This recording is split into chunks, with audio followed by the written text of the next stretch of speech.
Đi.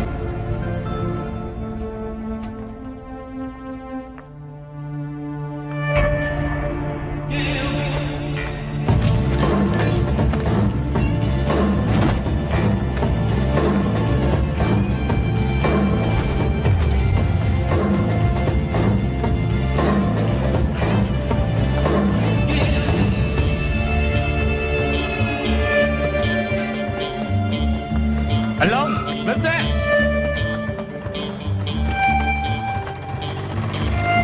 Đừng theo, bỏ lên, đừng theo.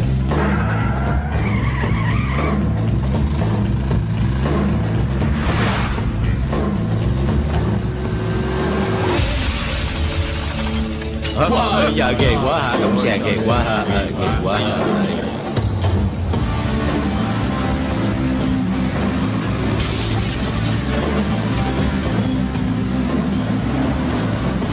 Quỳ nữa đây nè, đập chết bạn đi, đập đi, đập đi, mở lên, mở lên, mở lên, mở lên, mở lên, mở lên, mở lên, đập nó đi, mở lên, mở lên, đập nó đi, đập nó, chém nó, chém nó, đập nó đi, đập nó đi, đập nó, đó, mở lên, đập nó, chết đi, chết đi.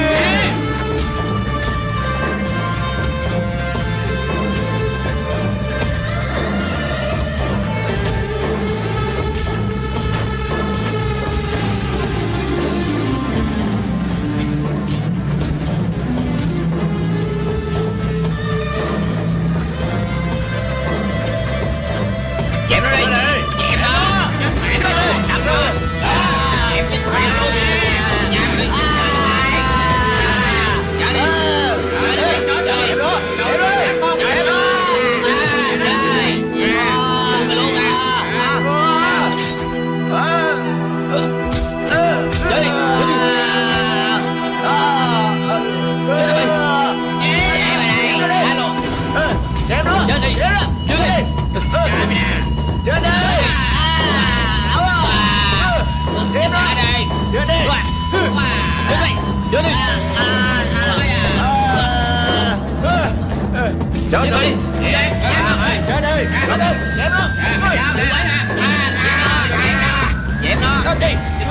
chém đi, chém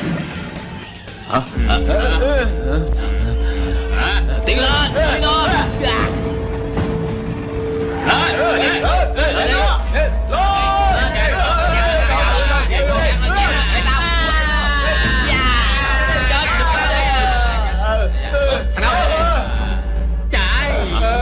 Thằng này ghê quá. Anh Long, chạy đi. Mau lên, sắp nổ rồi kìa.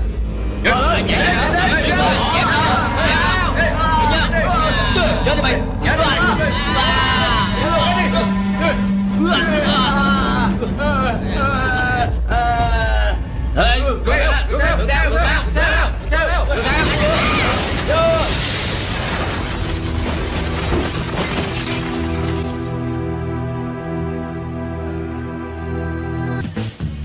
Vậy với thằng Long hả?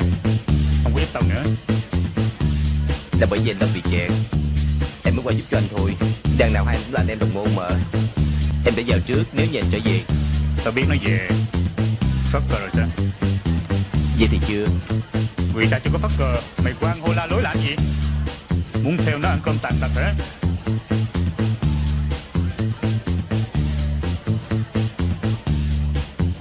Yên tâm đi. Nè, tao sẽ bàn với thằng Long. Từ từ đi, phải lựa chọn cho khéo.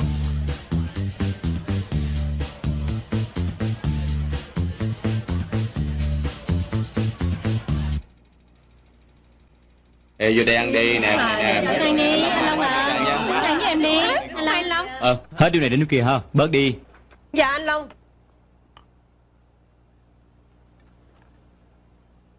Nước đá chanh. Nè. Long. Hai. Sao gì mà không báo gì? Cũng mà là tao bắt tin nhanh thôi. Thế nào, không sao chứ? Đi cần nhắc bị gì vậy? Không gì. Uống gì hả? Tôi đẩy. Đã què rồi còn làm được gì nữa? Phất cờ làm gì? Biểu đàn em của tao theo mày. Tôi chưa bao giờ nói. Vậy được. Què rồi đừng có đi lạng quạng nha. Nghe nói tối nay ở Phú Ký đãi tiệc rửa bụi cho mày. Mày có tới không? Thôi đừng nha, có anh được rồi. À phải, nói với ông bố giùm tôi. Chuyện giang hồ không liên quan tới tôi. Không biết mày về làm gì nữa. Ở Thái Lan không sướng sao? Hay là gì? Ra ngoại ô trồng rau nuôi heo đi. Sống trọn nửa đời còn lại của mày. Chuyện gì mà anh cũng nghĩ ra được. Nhưng mà tôi muốn nói cho anh biết, tôi chỉ muốn làm một hầu bàn đàng hoàng thôi. Tôi không thiếu của bất cứ ai. Chỉ xã đoàn thiếu của chúng tôi thôi. Chúng tôi không có thiếu của xã đoàn. Mày nói vậy được rồi. Tao biết là mày không nuốt lời. Tao thích nhất là con người thẳng thắn. Mày được mà. Cố gắng nha. Hướng thượng. Nhớ mà. Cảm ơn. Từ từ nha. Từ từ nha. Mất dịch. Anh Long cũng không gọi. Nó nghĩ ngày xưa ai nâng đỡ nó vậy ha.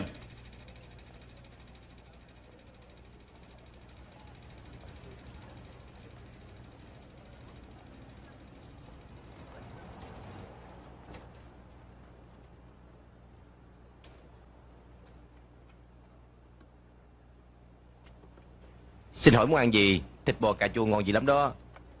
Được, nhưng mà bỏ thêm cà chua, thêm thịt bò, thêm mì, bỏ thêm canh. Vậy tức là 2 phần chứ gì em nhỏ? Đương nhiên không phải, chỉ là một chén hơi đầy thôi. Gì có khác gì đi? 20 lần anh chia làm 2 lần để làm, thấy không? Cái gì? Cà chén, cá vịt. Wow. Ý, anh là Cửu Văn Long hả, anh Long? Phải, có gì chỉ vậy? Anh họ Cửu, ta là Cửu Văn Long. Ngày xưa khu dầu chiếm với quyền của anh có thớ lắm đó. Cô chưa gọi đồ ăn hả? Muốn gọi hay không? À đúng rồi. Cho tôi ly trà sữa đá ít đường. Cho thêm một dĩa cơm chiên cà ri thịt bò nữa. Gọi thêm món gì nữa đi. Sủi cảo cải xanh. Còn nữa cải luộc. Cảm ơn nha, cảm ơn ha. Ăn quỷ vậy nha. Ngoan nha, nghe chưa? Mua lô tô chưa? Lô tô hôm nay 80 mấy triệu đó. Mua luôn giùm cho anh nha. Thôi đừng có phần của tôi. Không mua hả? Coi chừng thằng nhỏ giùm tôi nha. Mua xong tôi trở lại ngay. Cảm ơn ha. Phải ngoan đó nha, có biết không? Anh cà chén cho em thêm một chai coca.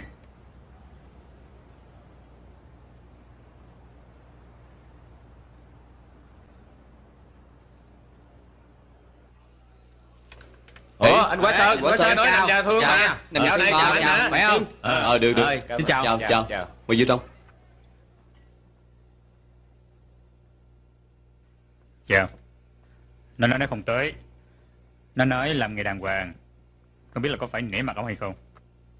Nó có phải đang giận cái vụ Thái Lan không đi? Giỡn trời. Giỡn cái gì? Đâu có chuyện lợi ích cá nhân. Đương nhiên lợi ích của xã đoàn là trên hết mà. Nó không lệnh, không lẽ mình lệnh hết sao? Mai và năm Sơn biểu thằng Long giết thằng Thái Lan. Nếu không tiền bạc đâu có vào trong tay của mình. Đặt nó lên bàn thờ. Cũng vì lợi ích của xã đoàn thôi. Phải không? Quỳ, có cần gọi nó ra không đây? Đằng nào nó cũng là nhân tài. Năm xưa cô dầu chìm nó coi tốt lắm mà. Nhân tài cái gì? Đã tàn tật rồi. Cứ cho nó chết mọn đi. Tóm lại, vì nó đừng có gây chuyện nữa. Đừng trách kẻ làm lớn không có nể mặt nó. Cẩn đi. Nè ông bố, đừng có giận nha. Nè, cạn. Mấy bài nhỏ đóng cửa rồi kìa. Về nhà đi. Mau lên. Đêm nào cũng vậy hết. Ngủ ngon nha. Bye bye anh Long. Bye bye. Bye bye. Bye bye. Bye bye. Bye. Bye.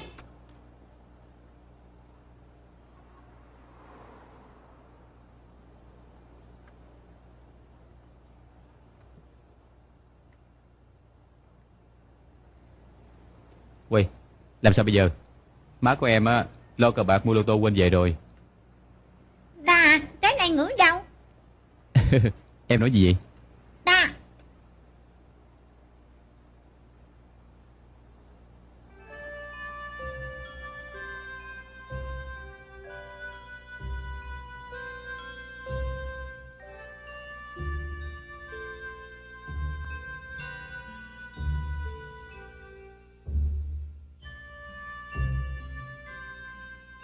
Biết má em ở đâu không? Thằng nhỏ này lành nghề lắm đó.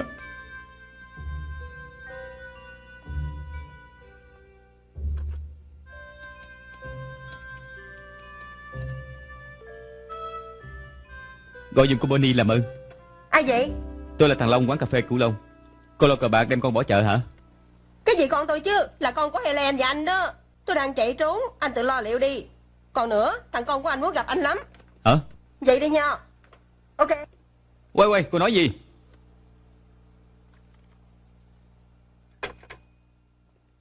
Cô nói cô chạy trốn. Thiệt không? Cậu nói là con của tôi.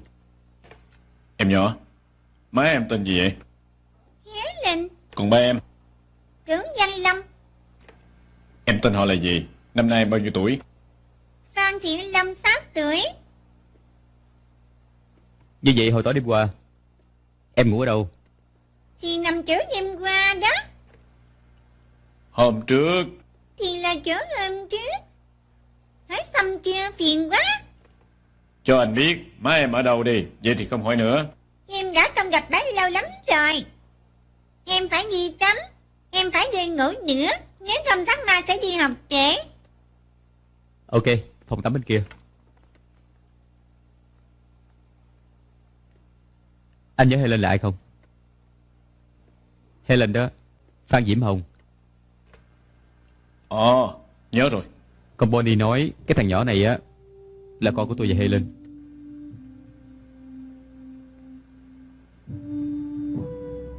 Sau cái ngày xảy ra chuyện ở Thái Lan, tôi thấy con Helen nó mang bầu. Nó còn đòi qua Thái Lan để kiếm anh nữa đó. Tính kỹ lại cũng đúng ngày lắm. Bây giờ làm sao? Hả? Không lẽ bỏ nó ra ngoài đường sao? Cứ cho nó ở đèn đêm đi. Tối thiểu chờ kiếm được má của nó.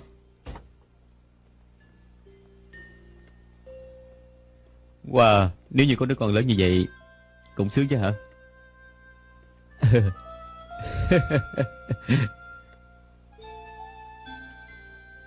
Con đi ngủ nha.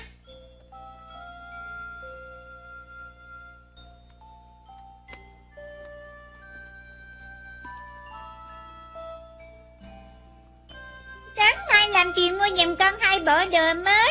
Tiện tay tắt đèn giùm con. Ngủ ngon.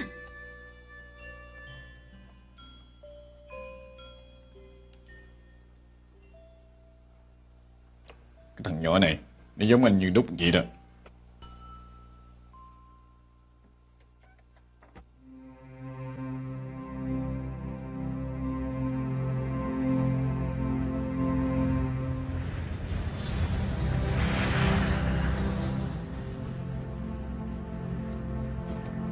Chị Hồng. Cho em nè. Cảm ơn chị Hồng. Chị của em thôi. Nè, Bonnie kiếm chị mấy lần rồi. Có cần liên lạc nó không? Làm ơn tiền nữa à? Mình đều là chị em, sao nó không có nên thân vậy? Ê, chị ở đâu? Không có Hồng Kông à? Dạy của chừng thằng Long giùm tôi. Tiền tôi đưa đi chăm sóc thằng Long chứ không phải cờ bạc đâu. Tôi cho chị biết, đừng hành hạ nữa nha. Chị Hồng, em đâu có dám. Mặc dù ông Hoàng bạn trai của chị không có ưa nó, em cũng phải coi chừng giùm chị mà. Em đã sắp xếp cho nó đàng hoàng rồi. Chị Hồng, cho em mượn thêm 300.000, chị giúp em đi. Tôi đã giúp chị nhiều lần rồi. Chị Hồng, em cho chị 2 tin trao đổi nha. Nói đi. Tin đầu tiên là anh Long đã được phóng thích ở Thái Lan, hiện đang ở Hồng Kông. Nói tiếp đi. Tin thứ hai là anh Long hiện ở đường Thượng Hải, quán cà phê Cửu Long. Em dẫn con của chị để chỗ ảnh. Em tìm không thấy chị đó mà. Chị Hồng, chị sẽ chuyển vào trương mục của em phải không? Chị Hồng.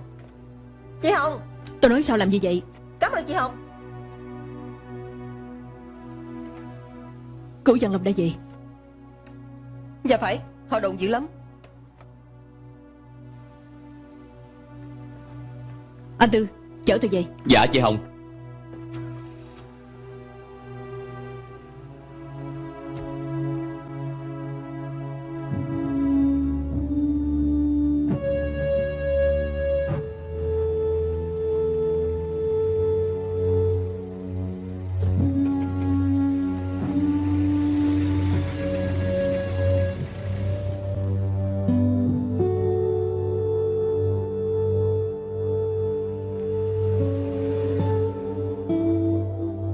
Đừng có tưởng bọn Đài Loan dễ ăn hiếp nha.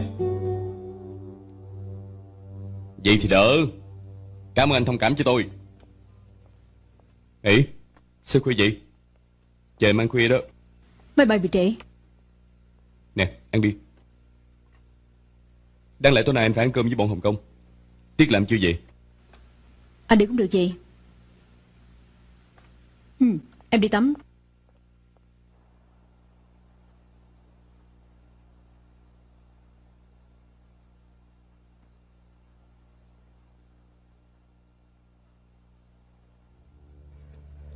Long, mày dẫn người qua Thái Lan đi.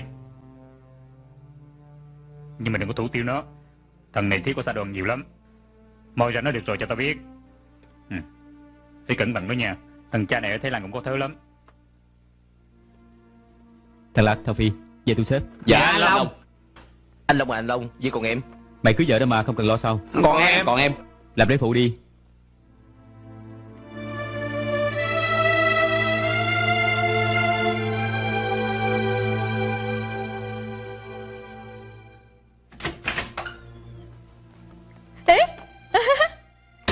À phải, chưa có thêm vài ngày đi Thái Lan nha.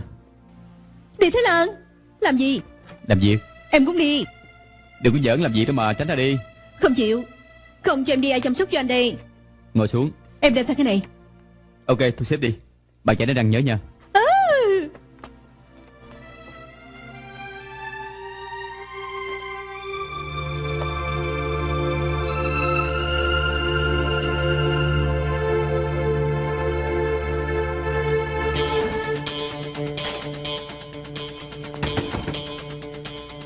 Mở cửa đi. Mở cửa. Làm gì vậy? Thả em ra. Mở cửa.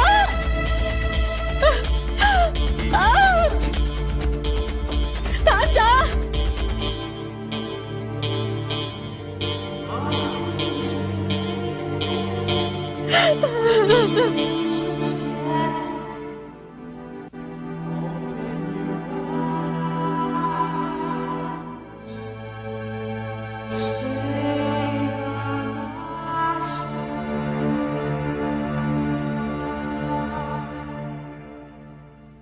Ba, tới giờ đưa con đi học rồi. Ba thức dậy đi. Được rồi, đừng có sâu nữa. Điểm tâm đặc biệt đây. Cảm ơn anh cà chớn. Quay. Lại kêu tao là cà chớn kìa. Hơi thì Anh đúng là cà chớn Sao đây mà. cà chớn? Anh Long. Tôi phải đưa thằng nhỏ đi học. Sáng nay nhờ mấy anh nha. Anh Long à, anh có cần đi khám máu hay là DNA gì không? Chà, Nè, đồ không điên. cần anh Long.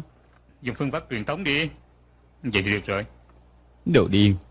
Quay ăn nói rồi chưa? Anh đưa em đi học nha. Nè, đây là số phone. Có chuyện gì thì gọi về cầu cứu. Không cần đâu. Ba cứ đưa con một lần, con nhớ đường về ngay. Cứ cầm đi.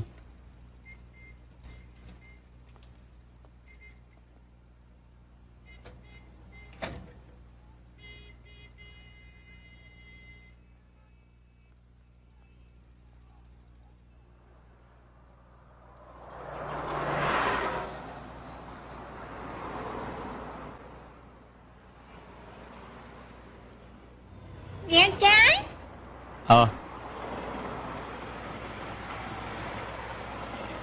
Thiêu Long à, em có biết làm gì không? Coi bộ em không biết đâu. Ba điên điên không không. Tôi đi khùng khùng. Bình thường ai đưa đi học vậy? Con tự đi. Má em đâu? Không biết. Bả không cần con cũng không cần bả.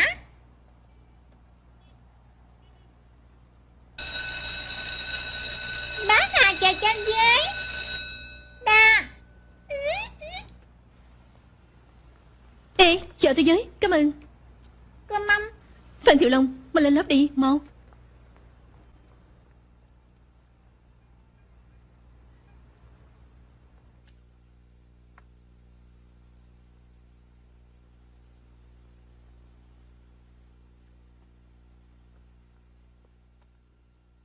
Tính đi đâu vậy? Đi thăm con. Thăm con mà mặt đẹp gì à? Vài hôm nữa là sinh nhật của nó. Bye bye. Công Thông à, tất nhiên rồi, cố tình bỏ thằng nhỏ đâu có thèm nghe phone của anh. Thích con nít như vậy, chăm sóc nó trước đi. Ba, con về rồi. Con lên lầu làm bài. Siêng hơn anh và tôi đó. Giống tôi đúng hơn.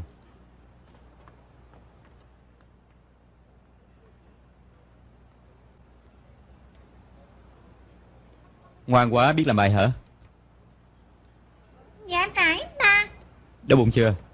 Đói rồi. Muốn ăn gì? Con muốn ăn mì cà chua thịt bò. Phải cho mì thiệt nhiều. Nhiều cà chua với nhiều thịt bò. Tức là hai tô chứ gì?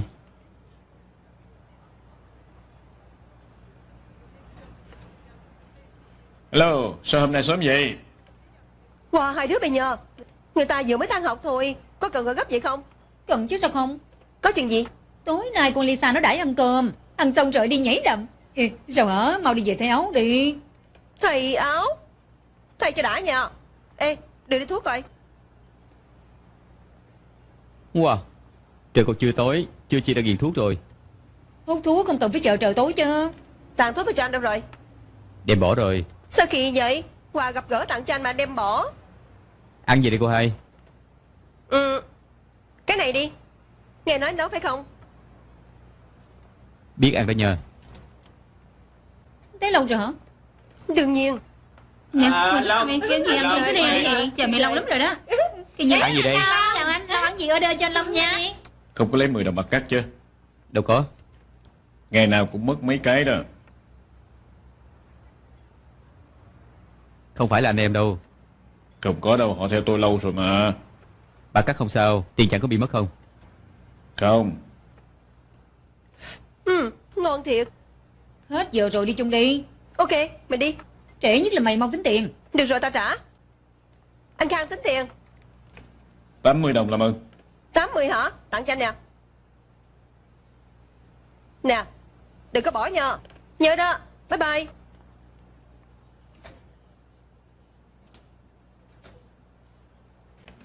Biểu đừng có bỏ đó. Bên ngoài dơ quá. Phải thâu tiền vệ sinh. Chúng tôi quét dọn được rồi. Thông cảm nha. Thu tiền bảo hộ đó.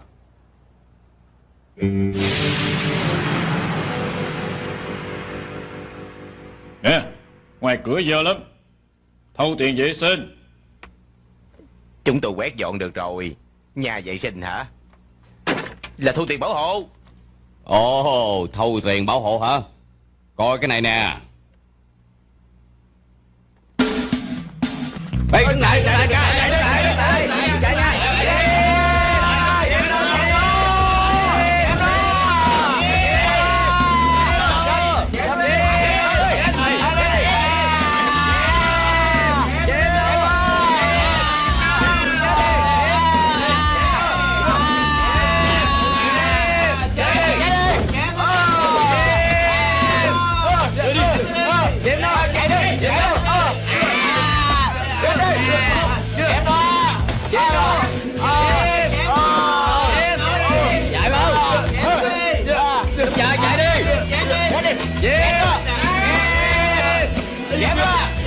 chạy mau.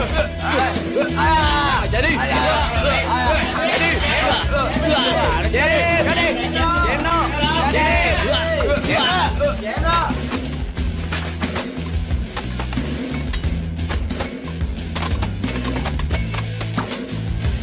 Tôm dài chạy đi.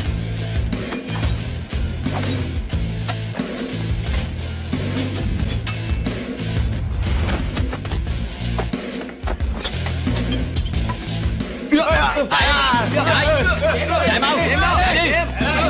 Chạy. Đứng lại. Chạy mau. Chạy đi.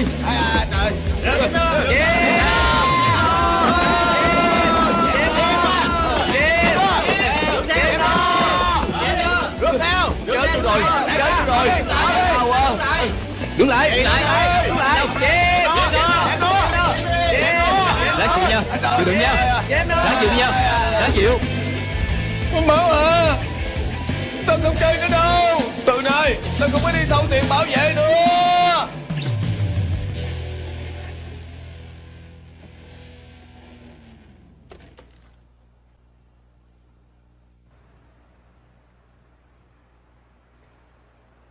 Gì vậy? 300 hả? Tưởng tao là ăn mày à?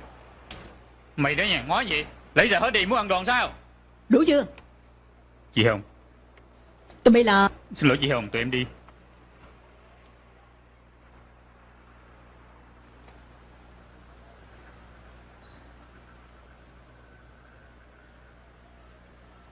Anh đã vậy hả? Ừ. Ngồi đi. Uống gì? Anh quên em thích uống cà phê đá hay sao? Được, anh đi lấy. Cà phê đá làm ơn.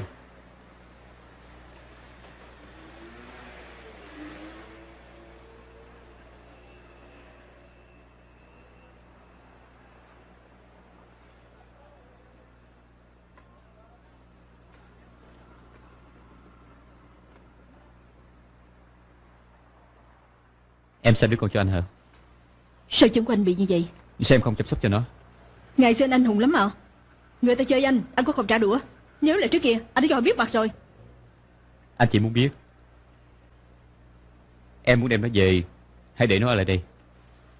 Có phải muốn cho em biết anh sợ là cái quán này suốt đời hay không? Anh ra phất cờ đi. Em giúp anh. Anh không cần em giúp. Bây giờ anh cảm thấy an nhàn lắm.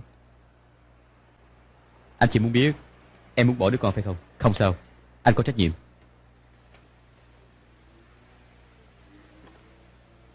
Em không hiểu tại sao tới nông nỗi này. Em không cần biết phải dùng phương pháp gì. Anh phải trở lại như xưa. Em về hả? Lên thăm thằng con đi, nó ở trên lầu.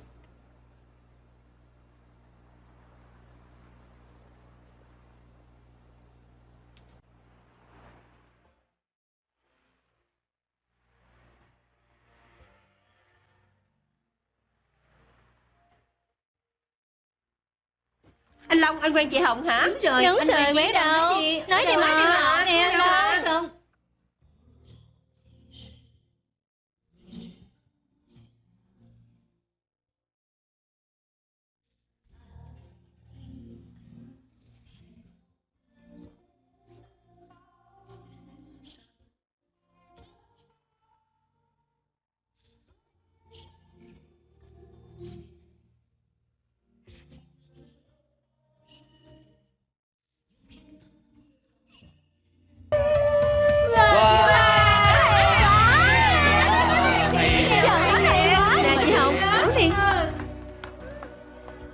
Đêm nay chị Hồng hớn hở quá ha.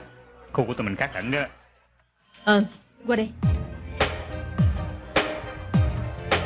Nè, quá sư. Lấy giùm tôi một món hàng. Chuyến này phải làm cho mạnh nha. Đầu tư lớn như vậy, hợp tác với hoàng tử hả? Không cần chứ gì. Tôi mở thêm 3 quán. Chừng đó đưa hàng tôi cho người bán. Tôi có tí gì người. Hợp tác với tôi đi. Không cần.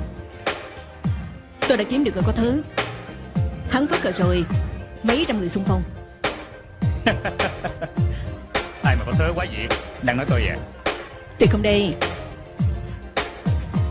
Nói ra nghe coi. Sợ anh giật mình thôi. Chỉ biết sơ sơ đi. Cửu Văn Long.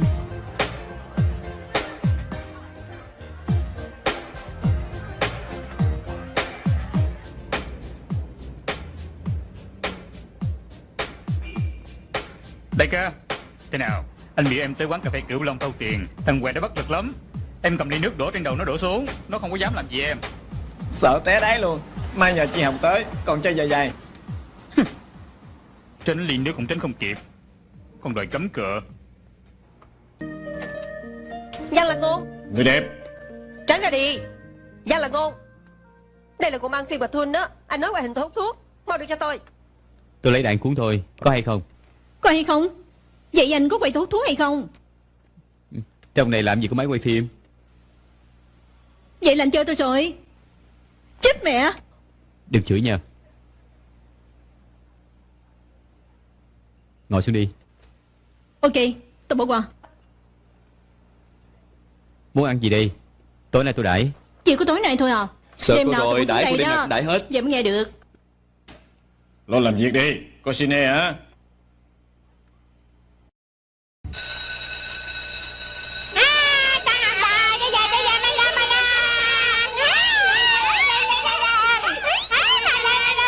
Ba Thiệu Long.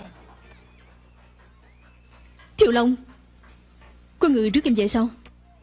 Dạ không. Hay là cô đưa em về nha? Dạ không cần, em biết đường về nhà mà. Không có sao, tiện đường thôi, đi. Dạ. 50 đồng. Cháu về rồi. Ba cháu đâu? Trên lầu. Có cần dán nhiều vậy hay không? Mấy đứa nhỏ nó thích mà. Là cô hả? Đưa nó về đó à? Cảm ơn. Không gì. Con đã nói với cô Mâm không cần đưa con về, nhưng mà cô nói là có tiện đường. Tiện đường thôi mà. Tôi ở kế bên đường thôi. Ê, đẹp không? Đẹp không hả? Đẹp. Nè, mua cho con đó. Còn nữa, cái ba lô mới của con đã rách rồi. Đổi mới đi, cởi ra đổi mới đi nha. Nè, cởi ra đi. Bây giờ cái ba lô của con nặng quá hả? Sao có tiền nhiều vậy? Lấy ở đâu đó? Cháu lấy dưới nhà, đừng đánh cháu nha. Ai đã đánh con? Đừng ra đây con đánh mà đó. Ai kêu mấy người lớn tới ngày cứ lo làm. Con đói bụng không ai đếm xỉa, cho nên con lấy sẵn tiền tự mình lo lấy. Không cần mấy người lớn đưa con tới chỗ này chỗ kia.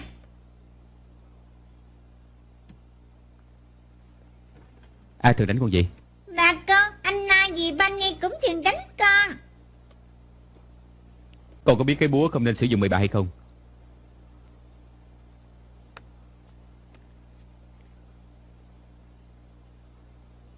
Hay là gì? Mình hứa với nhau. Hứa với ba sau này không ăn cắp tiền nữa, cấm đánh người ta. Nè.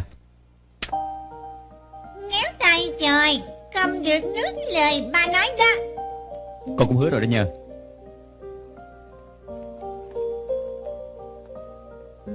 Ê, thế là mới đẹp trai quá ha. Cảm ơn ba. Cho thêm một ly nữa. Cảm ơn. Ăn rồi chưa? Rồi. Tôi dẫn giùm cô. Cảm ơn. Đêm nào con cũng suy như vậy. Ở lại sửa bài hả? Phải. Mong à, cái ly này là ly gì vậy? Em ngoan ngoãn là vậy xong cô để em uống nước ha. Dạ. Thằng quỷ này.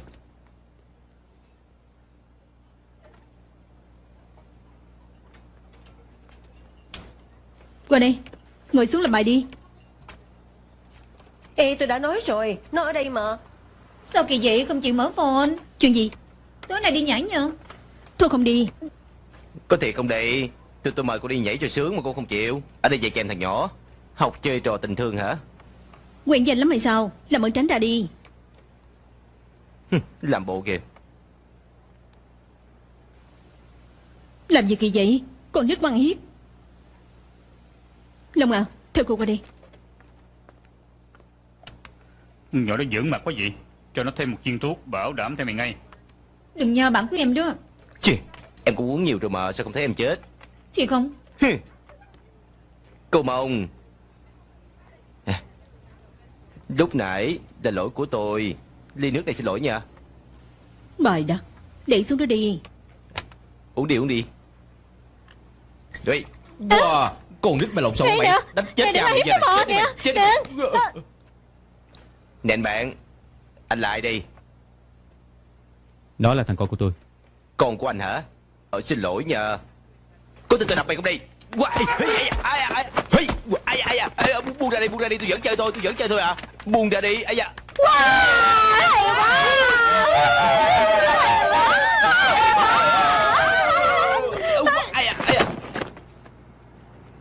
Lần này tôi bỏ qua. Cút mau đi. Sau này đừng có tới phá nha. Hay quá. Sao hả? Có sao không? Đau không vậy? Không sao, ba à. Ba nói ba không đánh người nữa mà. Nè. Ba cháu không phải đánh người đâu. Ba cấm người ta đánh con thôi. Nghe chưa? Tôi có chuyện muốn nói với anh. Chuyện gì? Nó đã uống ly nước của tôi. Đâu có sao, cũng ngon lắm chứ. Không phải, hai thằng hồi nãy đã bỏ thuốc vô trỏng rồi. Tôi nghĩ chắc không có gì đâu. Thường ngày tôi uống 2 viên cũng tỉnh bơ. Đừng có nói.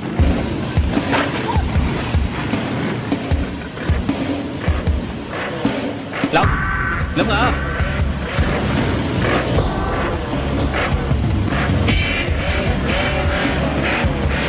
Thằng chết ra đây.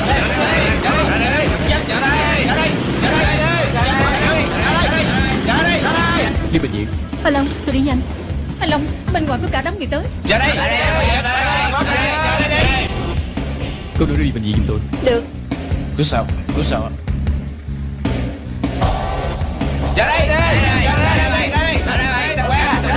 Mày làm cái đó gì đây hả? Làm bánh mày là cái đó gì đây? Ra đi. Biết sợ rồi hả? Sao đánh anh em của tao? Anh phải nói tại sao đánh con của tôi. Tao thích á.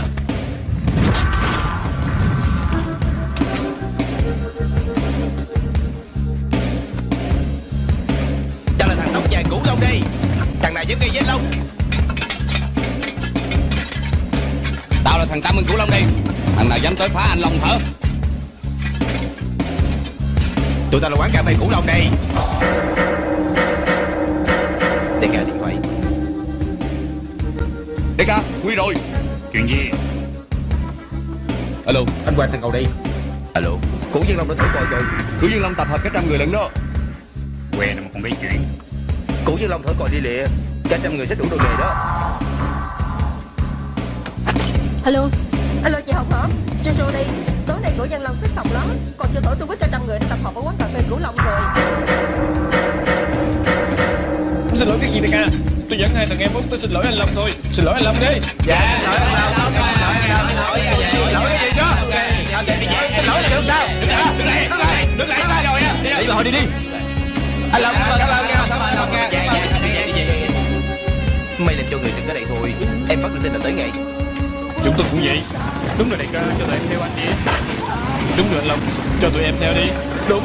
Theo cái gì? Tôi đã quyết định không thay đổi đâu. Cái việc gì?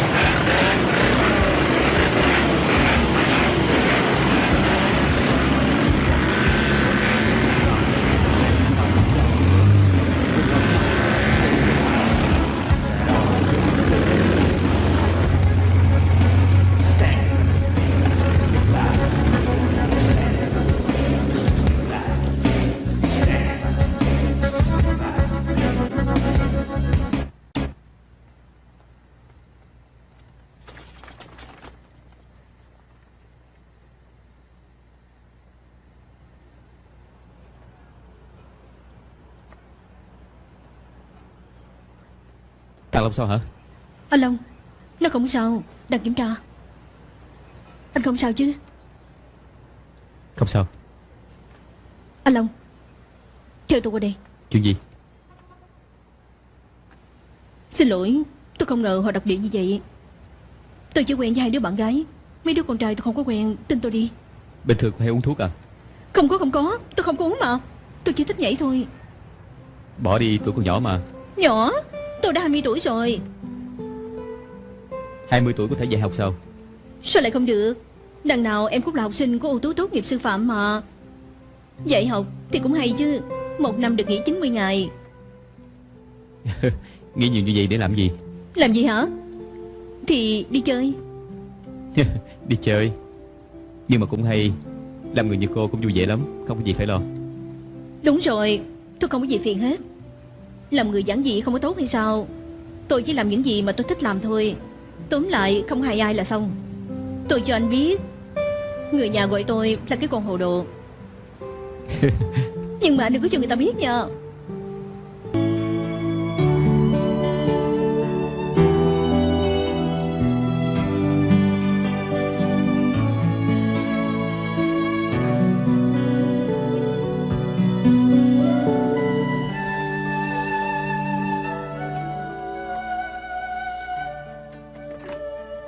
Đưa cô về nhà nha. Không cần, nhà tôi kế bên đường thôi mà. Gần cho nên mới đưa, đi mau.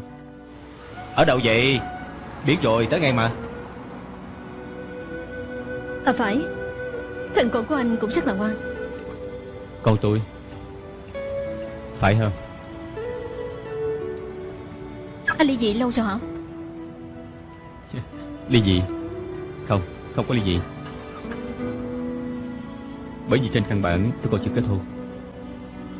Anh chưa kết hôn? Bộ thời đó thịnh hành chưa cưới đã có con sao? Thật ra tôi cảm thấy hạng người như anh thì là mạnh dạn lắm. Cô biết tôi là hạng người gì sao? Biết chứ sao không? Theo họ nói, lãng tử biết đường về bến thiệt là hiếm lắm. Tôi muốn hỏi cô, thí dụ có một thứ gì cô chưa bao giờ dám mong muốn, đột nhiên cho cô thích và thấy vui. Trong lúc cô thấy vui, đột nhiên lại biến mất, cô sẽ làm sao? Ý của anh là tình yêu? Không phải, là lô tô. Chứ là lô tô? Tùy duyên đi, có chuyện này phải tùy hên xui. Nhưng mà tình yêu thì khác. Gặp được người lý tưởng mình không có chịu tranh thủ, cơ hội sẽ biến mất. Cho nên tình yêu và lô tô hoàn toàn khác hẳn.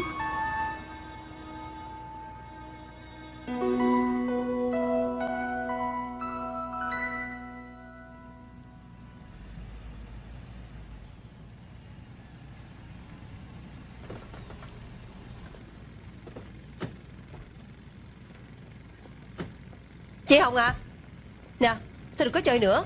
Thằng Quá Sơn không dễ dãi đâu. Hay là về với hoàng tử đi. Tôi chính là muốn chơi Quả Sơn. Chơi càng ác liệt thì càng hay. Tôi có chuyện gì đi kiếm Cửu Văn Long giùm tôi, chắc chắn sẽ giúp tôi. Ê, anh không tới làm sao? Chắc chắn là sẽ tới. Tôi chỉ là muốn nhìn thấy Cửu Văn Long hồi xưa.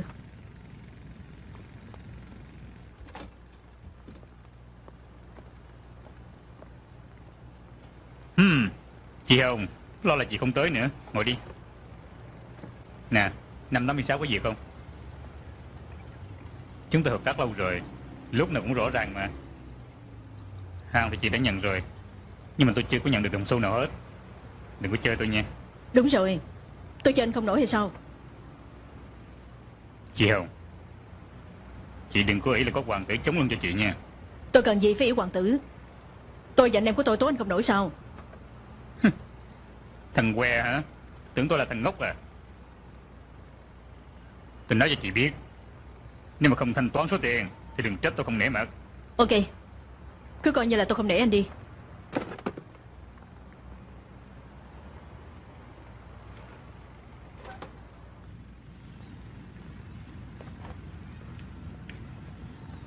Chị Hồng, đi trước đi. Chạy trước đi mà. Chị Hồng, đàn anh của tôi Quả Sơn muốn mời chị về ngồi chơi. Ok. Tránh ra.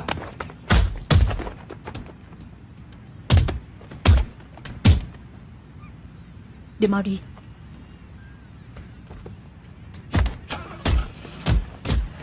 Chị Hồng, mời. Muốn ăn thử mì thịt bò cà chua trước danh của chúng tôi hay không? Cho một tô. Ok, có liền. Chào cô, xin hỏi ăn gì? Một tô mì thịt bò. Đúng là đàn bà. Cảm ơn. Đàn bà.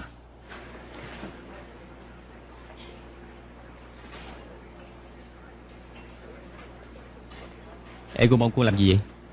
Không, tối nay mình sang tải bánh luộc mà. Tặng cho anh nè. Wow, tôi sống từ xưa tới nay lần đầu tiên nhận quà như vậy. Anh già lắm hay sao? 32 tuổi. Anh lớn hơn tôi 12 tuổi, hơn một con giáp rồi. Cơ Mâm, cô làm rớt cái gì kìa? Giờ sao? Đâu có. Cô lại cái đưa của cô ra rồi. Tôi ra làm việc nha.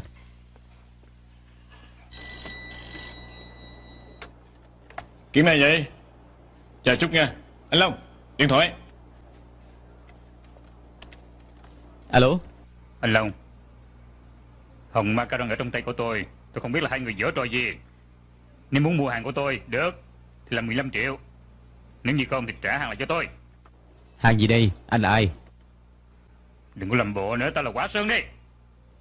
Nói cho anh biết ngày mai nếu mà còn chưa thấy hàng, dù là anh em cũng vậy thôi.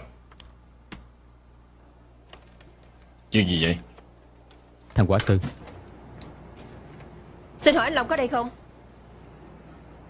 Tôi đây, có chuyện gì? Anh Long, tôi là Jojo. Tôi là phụ tá của chị Hồng. Chị đang bị Quả Sơn bắt cóc. Anh mau đi cứu chị đi. Cứu cổ. Chị có tình không trả tiền, không ngoài muốn anh lộ mặt. Vậy món hàng đó đâu? Tôi không biết. Thiệt đó, anh không đi cứu chị sẽ chết ngay. Chị Hồng đã nói với tôi, anh chắc chắn sẽ cứu chị.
Long à, cẩn thận nha.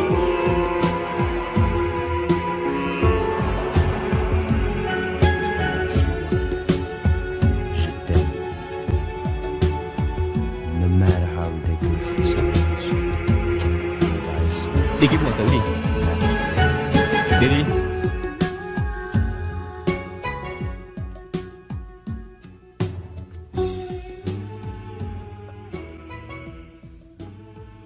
Kiếm tôi hả, cửu Giang Long? Cứ nói chuyện bình thường đi, tôi hiểu mà. Cũng được. Anh cứ nói giọng của anh đi, tôi biết nghe. Cho nó ly rượu. Cảm ơn.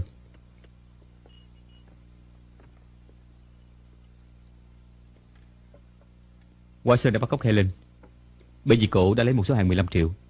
Tôi biết. Tôi cũng biết chuyện ngày xưa của hai người. Chuyện ngày xưa đã qua rồi. Tôi chỉ muốn thông báo cho ông đi cứu cổ. Nghe nói anh cũng có thớ lắm mà.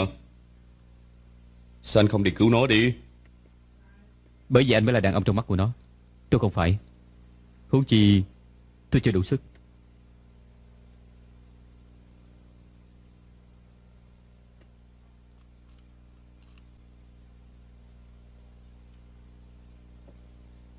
Để tôi suy nghĩ. Cáo từ. Bị cạn cho hết nha.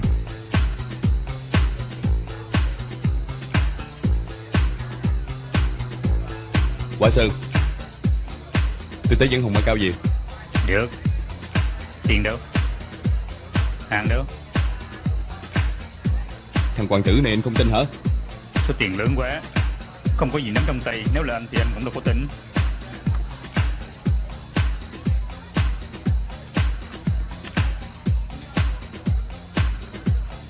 7.500.000 đi.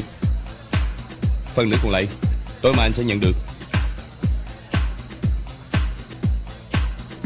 Anh không giao nó cho tôi làm sao mà kiếm lại số hàng đó cho anh đây? Tạm tin anh.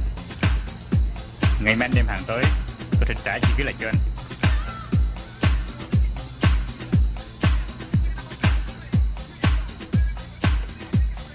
Đại ca,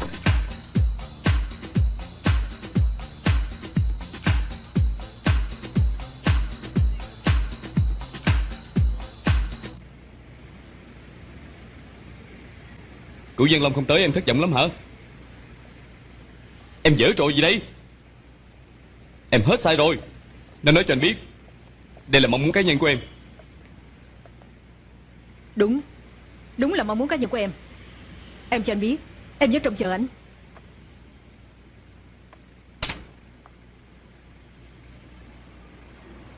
Chúng ta đã chấm dứt rồi. Vì cái thằng Cửu Giang Long? Không, chỉ một bạt tay này của anh. Nếu không có Cửu Giang Long Anh tát cái bàn tay này, em có bỏ đi không?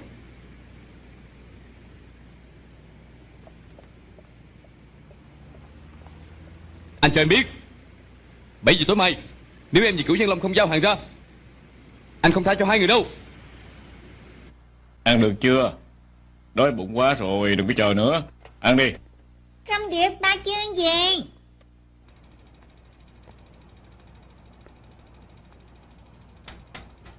Tới rồi kìa, mở cửa đi, mau lên. Về rồi đó. Ba, về tới hả?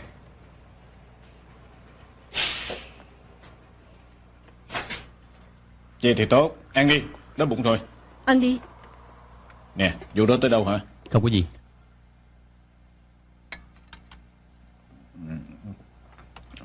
Trong tủ bị mất 300. Anh lấy hả? Không có viết lại gì hết. Tôi đâu có.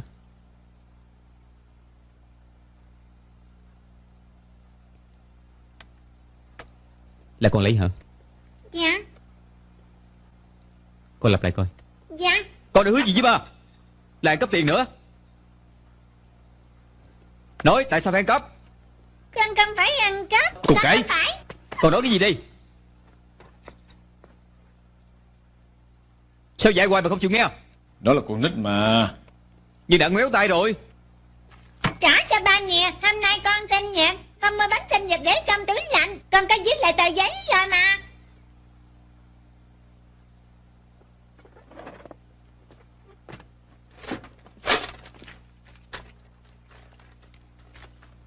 Con lấy 300 đi mua bánh sinh nhật Triệu Long.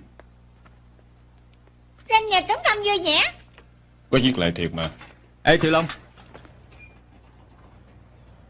Thiệu Long.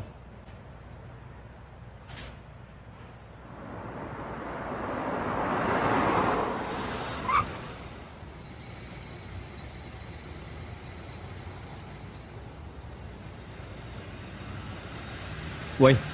Nè.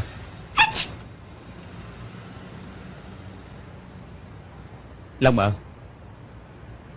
Để đó choàng áo lại đi. Có chừng bị cảm đó. Không thèm.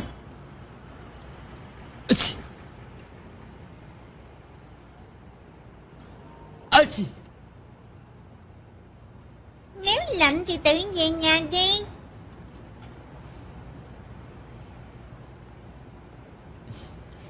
Con cũng về nha.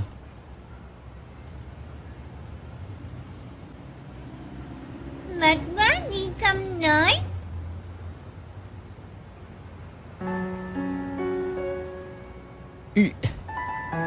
Xin lỗi nha.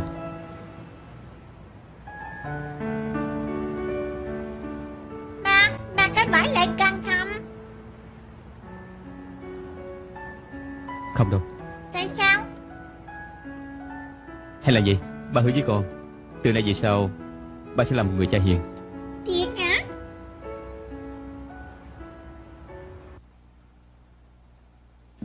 Wow, no quá.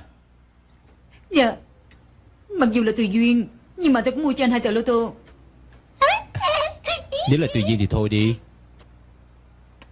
Tôi đã kiếm lại. Ai đó, tới liền. Hãy lên.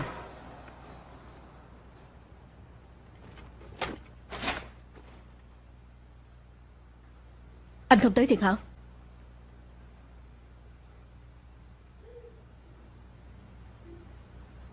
Anh tuyệt tình như vậy hay sao?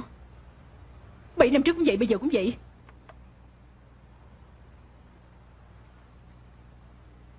Anh đã làm rõ ràng rồi. Em cũng chưa rõ sao? Vì chúng ta đã hết. Bỏ cuộc đi. Bỏ cuộc? Sao anh không nói sớm? Năm 17 tuổi em đã theo anh. Sao anh không nói cho em biết? Em và đại em của anh hàng ngày ở ngoài chém giết, xưng anh hùng chứ gì sùng bái anh. Xin lỗi. Anh thật tình chưa có nói rõ. Và anh cũng không ngờ là hình tượng anh hùng của anh đã ảnh hưởng nhiều người như vậy. Vậy 6 năm nay em đã quá ngu rồi. Anh là người tốt hay người xấu em vẫn thương anh mà. Em chỉ muốn sống chung với anh. Xin lỗi em. Cho anh một cơ hội đi. Anh muốn làm lại cuộc đời mới. Ok. Mà cái này đem bỏ hết đi. Ăn thua gì, 100 mấy triệu thôi. Đem bỏ hết đi. Không chơi thì em gánh hết. Anh không gánh có phải không? Đừng có giỡn nữa. Gánh hả? Em phải thức tỉnh đi. Muốn gánh phải không? Được, cứ gánh hết đi. Em gánh nổi hay sao? Ngày xưa anh cũng nói như vậy đó. Cuối cùng thì ba anh gánh hết.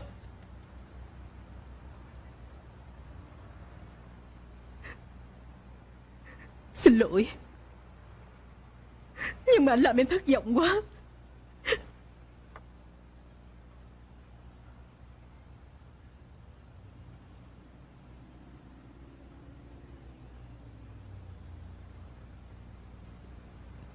Xin lỗi.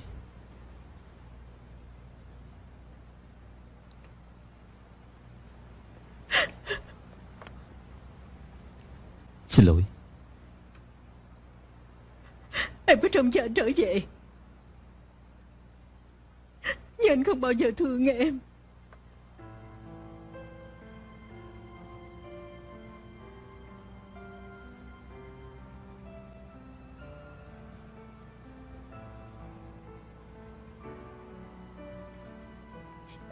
Má đừng khóc.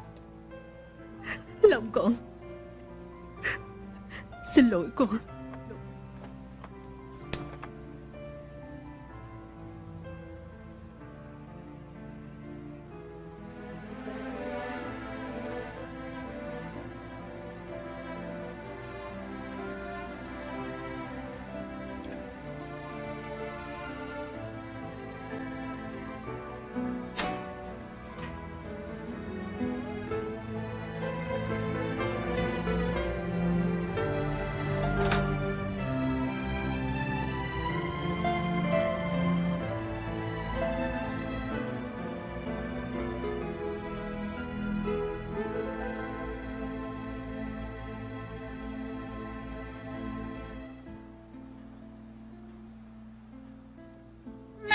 Mình ở lại đây được không? Sáng mai mới được con đi học nha. Hay quá, vậy con tan học. Thì má cũng sướng. Ngủ đi.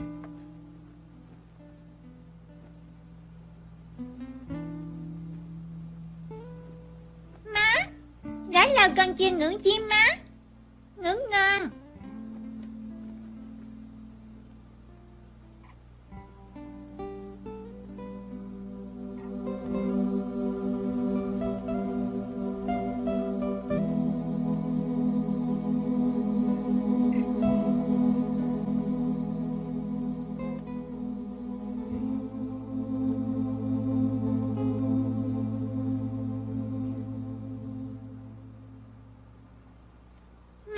Con muốn ăn bánh bông lan. Con tự xuống lấy nha. Chào ba. Chào.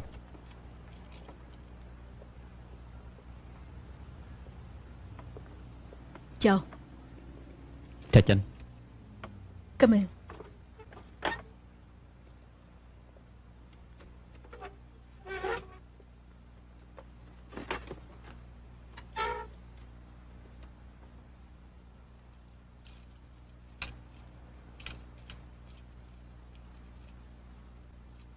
Ăn trước đi.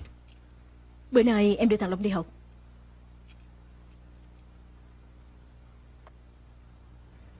Anh yên tâm. Em dàn xếp xong vụ quả sơn, em sẽ đi Hồng Kông. Em định đi đâu? Em chưa biết.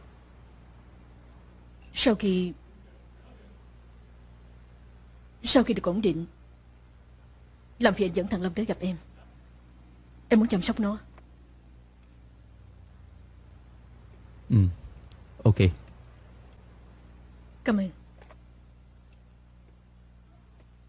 Nếu như anh muốn thăm nó, anh có quyền đi thăm phải không?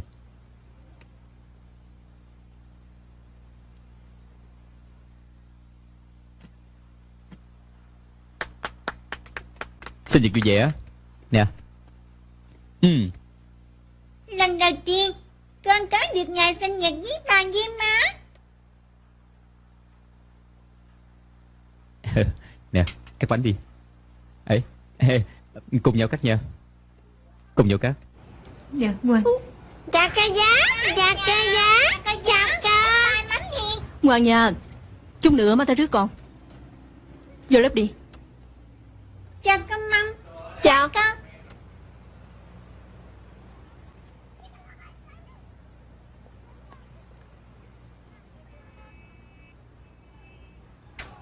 Hello, Quả Sơn. Hàng thì tôi không trả cho anh đâu. Bây giờ tôi chuyển 10 triệu đồng vô trong bụng của anh. Còn 5 triệu đâu. Vài hôm sau có tiền mặt sẽ trả ngay cho anh. Vậy không là mấy ngày? Anh không cần phải không?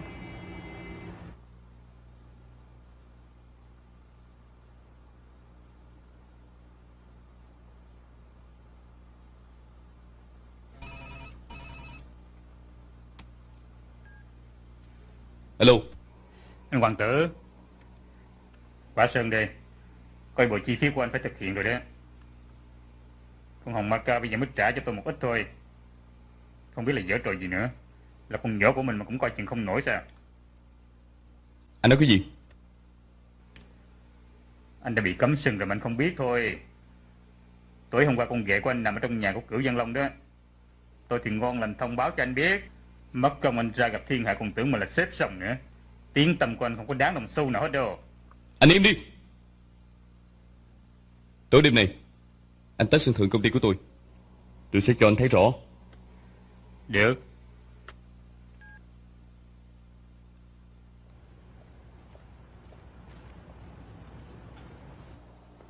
Được không rồi làm giùm tôi mì thịt bò đi. Cho thêm thịt bò, cà chua chứ gì, không thành vấn đề. Long à, qua đây, coi giùm tôi đi. Đi đâu vậy? Hẹn với thằng Tóc vài tán vài câu. Không cần chứ. Anh nha, tự lo cho mình đi. Tôi lo cho anh đó. Mau lên, về liền thôi.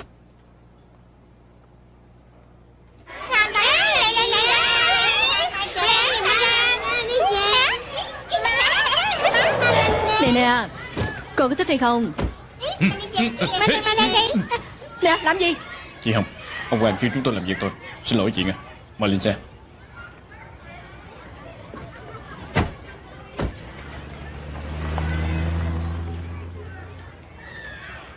Có mì ăn rồi.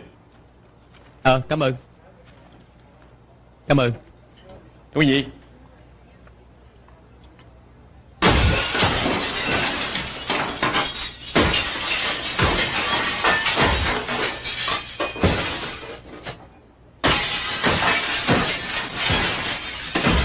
Cút bao hết. Đi. Đi. Đi. Đi. Đâu rồi? Đi. Hết đi. Mày hết bao rồi. Đi. Hết đi. Hết đi. Đi lên. Cút hết quay. Cái này quay. Hết ra ngoài. Hết. Đây. Để bị cút ra ngoài mà còn cái này hả? Mặc kệ họ đi.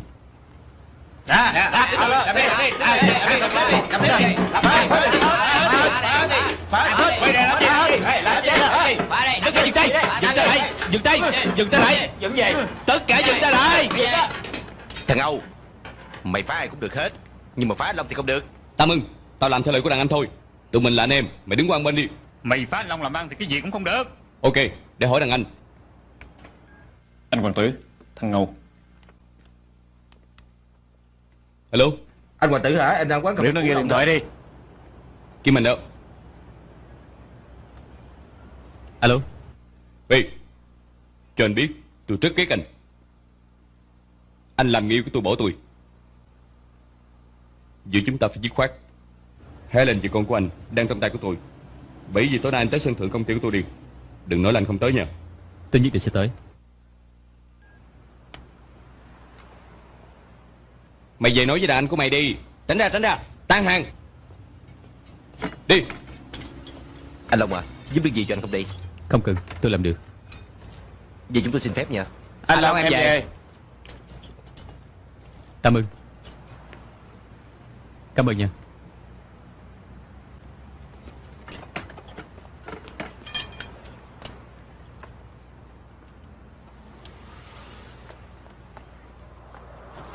Anh Long. Hay là Diệp Thiều Long đã bị bắt cóc? Tôi biết rồi. Hãy mở cảnh sát đi. Không cần, để tôi dàn xếp. Anh hứa không nhúng tay vô giang hồ mà. Tôi chỉ vì con tôi, không liên quan tới giang hồ.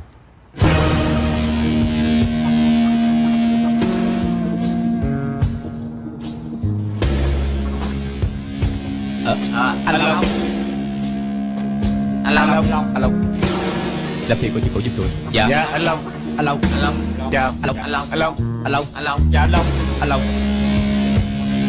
Anh Long, vậy này mới tới à? Bạn tôi đã nhận tông lắm của chị.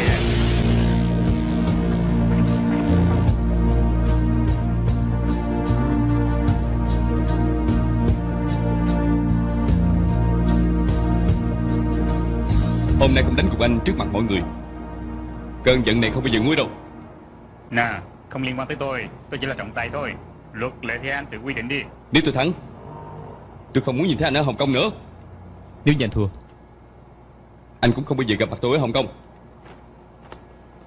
con tôi đâu? Trả cho nè.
Anh Long. Quay nè, anh Long.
Cảm ơn.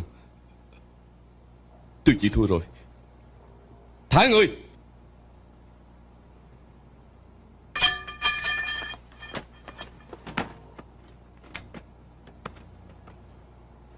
Què này mà cũng đánh giỏi như vậy à? Tôi trở về nguyên quán.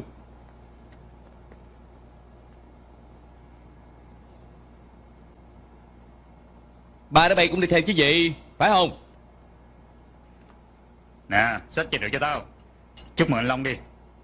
Nè, anh em với nhau chúc mừng nha.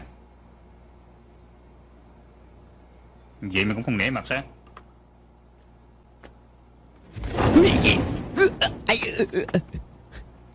Anh là ai? Tại sao đâm tôi? Tôi là ai hả? Lúc anh đâm anh hai tôi, anh có hỏi qua anh là ai hay không? Cút đi. Chị Hồng. Chị Hồng. Ba.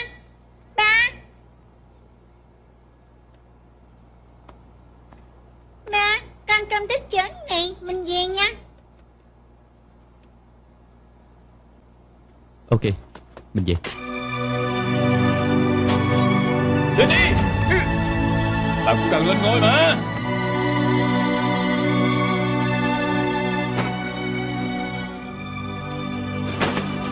Cuốn nè, dám nó mạnh hơn mày. Chết đi mày, chết đi mày. Cuốn nè, chết đi mày. Chết đi mày, chết đi một lòng nữa. Chết đi mày, chết đi mà.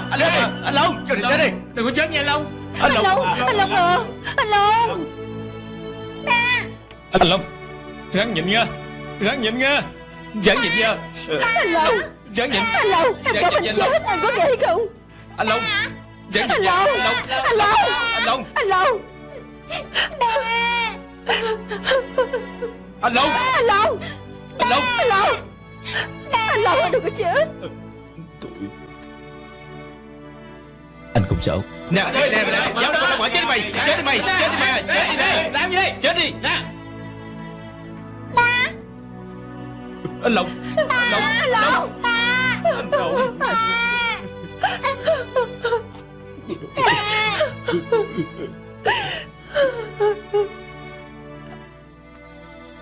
Xin lỗi.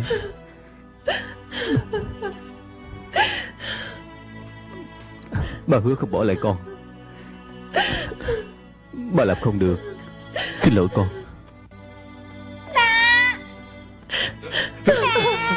Anh Long, anh không thể chết, anh có biết không? Anh Long, Anh tỉnh dậy đi anh Long. Anh Long, anh Long, anh Long, anh Long à. anh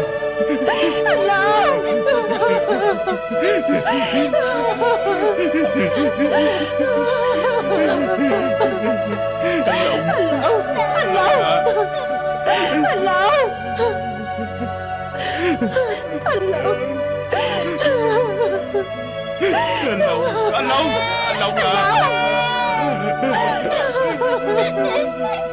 Anh Long.